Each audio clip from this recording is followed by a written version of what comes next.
Hello, everybody, and welcome back to the SoCap Improv Comedy Podcast. My name's Ralph McLeod. I am the owner and artistic director of the SoCap Comedy Theatre in Toronto, Ontario. We're at 154 Danforth Avenue, above the Black Swan Tavern on the second and third floor. We do shows, classes, events, corporate events, rentals, you name it. If you come to me with an idea, I'll run with it. And every podcast has a sponsor. Today's sponsor is Burt Reynolds Boat Rentals. That's right, Burt Reynolds Boat Rentals. The late Burt Reynolds had boat rental company. So if you're looking for a boat to rent, come to Burt Reynolds Boat Rentals, and we will fix you up. Just off Highway 69. Anyway, hope you're all doing very well. So what this podcast is about improv, and kind of more related to improv, not for performance so much, although I certainly will cover performance topics, but also like why somebody who has no interest in being a comedian or getting on stage would ever want to take an improv class. Why would you want to do that? Well, gone over some things, and today what I want to talk about is how improv can help you build empathy. I think it's estimated that something like 1% of the population are psychopaths and sociopaths, and I don't even know how many narcissists there are. Although, according to Robert Greene in his book, of the 48 Rules of Power, Laws of Power, his new one, whose title escapes me, but Robert Greene is a great writer, and I recommend, if you're interested in human nature, to pick up any of his books. The Law of Seduction, 48 Laws of Power, and this new one, that name I can't remember it, but if you Google him, I'm sure you'll find it. Anyway, he says that we're all narcissists, because at some time, of course, it's a spectrum, and we can all be a little narcissistic at times, and it's but he puts most people in the healthy narcissist category, where you tend to like having people talk about you. You like to be the center of attention, but you don't need it, and you don't resent it every time someone else is the center of attention. Anyway, one of the ways that they are treating psychopaths and sociopaths is by developing their empathy. It's really interesting. One thing they're doing is they show them pictures of hands touching, and then ask them to describe what they're watching, and it helps activate the centers of the brain that are a little less, shall we say, active in psychopaths and sociopaths. So they learn how to empathize with people. But if you're not a psychopath or a sociopath, or even if you are, because we don't judge, yes. Okay, no, I've said it. No, I don't. SoCap is open to everybody except abusers. That's, so the one rule at SoCap, or a rule at SoCap, is don't come if you're an abuser. If you abuse people, but we take everybody. I don't care your religion, or your age, or anything. Just don't be a knob.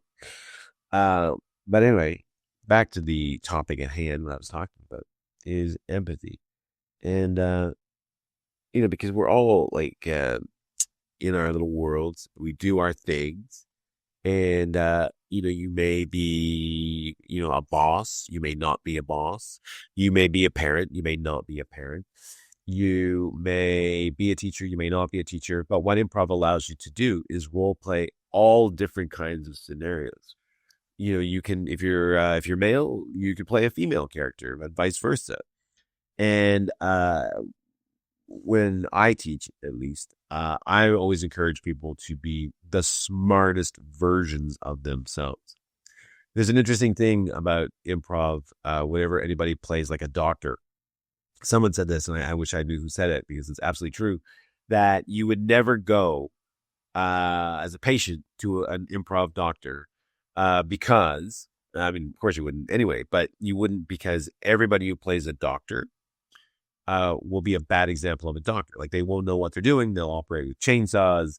They'll just take a heart out in the middle of the afternoon in their living room. They don't. And I'm always encouraging people to be, no, be a competent surgeon. If you're a surgeon or a doctor, like the best, obviously, if you have no experience, and I had no experience, I don't know, but I've seen it on TV. I think enough that I could fake my way through it in a way that if a surgeon watched me, I mean, of course, they'd find lots of problems and faults, but it'd be like, okay, for someone who doesn't know anything about what they're doing, that's okay. That's what I'm trying to get to. Is like, is trying to not the butcher, being a doctor. Because I think people think that will be funny. It'll be funny if I'm a doctor who operates with a chainsaw, and it's not, right? It's just weird. As I describe it, I'm sure you're like, that's just weird. And it is weird. But, and weird, and what I mean by weird is unrelatable. You would never look at that and laugh at it. Not in a way that connected with you, like a belly laugh. You might go, oh, that's weird, crazy. I don't know what that person's doing. You might laugh at it derisively, but not in agreement with what you're watching. But when you come to an improv class, let's say that you're like me. Okay, I'm a white middle-aged male. Well, not middle-aged anymore. I'm 56, so as Clint Eastwood once said, I'm on the back nine. Um, so and I have children, and I have almost have very little experience working for other people. I've always been an entrepreneur, I guess, or self-employed, or a deadbeat, whatever acronym, not an acronym, whatever label you want to stick on me. But when I improvise, I could be a woman. I could be a mother, or I could be a childless adult, or I could be married. I'm not married, but I could play that. Or I could play like I'm a boss, I'm an employee and I have a boss. And what that does is it allows me glimpses into the worlds of other people. And what that does is it helps create an understanding of other people's journeys. And of course, it's an approximation of one. You can't really understand the journey of another human being, but some insight into it. There's the three kinds of empathy, and since we're talking about empathy, I'll just run through them very quickly because they're interesting. And I have all three of these, and if you're an empath, I'm sure you do. But of course, we all have varying degrees of these things. Anyway, the first one is the first empathy is understanding what someone is feeling. Like, oh, you're upset, or you're angry, or you're happy. The second one is hearing somebody's story and having an idea or an understanding in some way as to what that was like. And then the third one is when you hear somebody's problem, is you take it on yourself and help them solve it. So the way it's described to me that I like, it makes it easier to understand, is let's say you're walking down a road and you come across, there's a big hole in the ground and there's a person in the hole. And you look down and you see the person. The first thing is like, oh, they're scared or confused or whatever. The second one is like, oh, you're in the hole. Oh, that must be terrifying or discombobulating or whatever.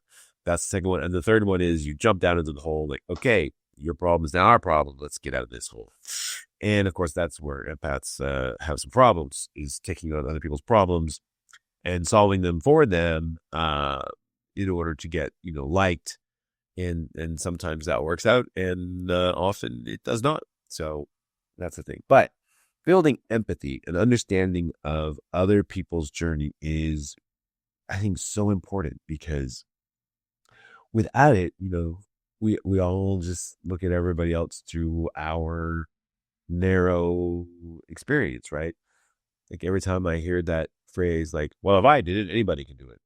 That's not at all true. Like, if you did it, that's great, but you don't know anybody else's journey. You don't know what they've had to go through, and so what improv does is it allows you to play a range of people, and to really, if you play it as smart as you can, to the height of your intelligence, as I say, or as to honor that whatever you're playing as much as possible, you will start to get an understanding of how other people live and exist.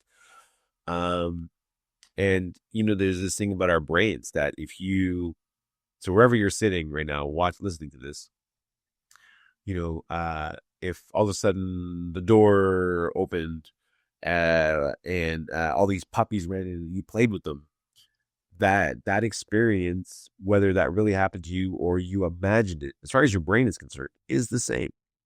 And so, we manifest our reality. Um, so you can sort of build different pathways in your brain.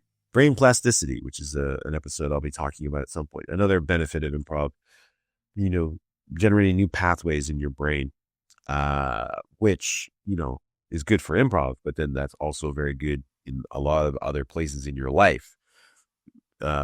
Practicing divergent and convergent thinking when trying to be creative, and again, creative, it's good to be creative when you're on stage or when you're in a class, but it's also good to be creative like at work or with your family or relationships. You want to think of other possibilities to solve problems. So, but today, what I really want to just emphasize is empathy, that you can develop more of an understanding of different people, which hopefully will allow you to suspend some judgment about other people. And you're like, okay, there might have been a time I'd look at such and such a thing, a person, a type, whatever, with a bit of like, I don't like that. But okay, all right, I can understand maybe why your journey has not been so easy or whatever. But that's what I'm trying to get at, is that you can start to think about other people. Anyway, that's my time for today. Empathy is very important. Improv will help you develop it and make you more of a human being and not a human doing. I don't know what that means. But anyway, thanks so much, everybody. Hope you have a great week. We'll see you back here next time for more of the SoCap Improv Comedy Podcast. This week brought to you by Burt Reynolds Boat Rentals. So for all your boat rental needs, contact Burt Reynolds Boat Rentals. Take care.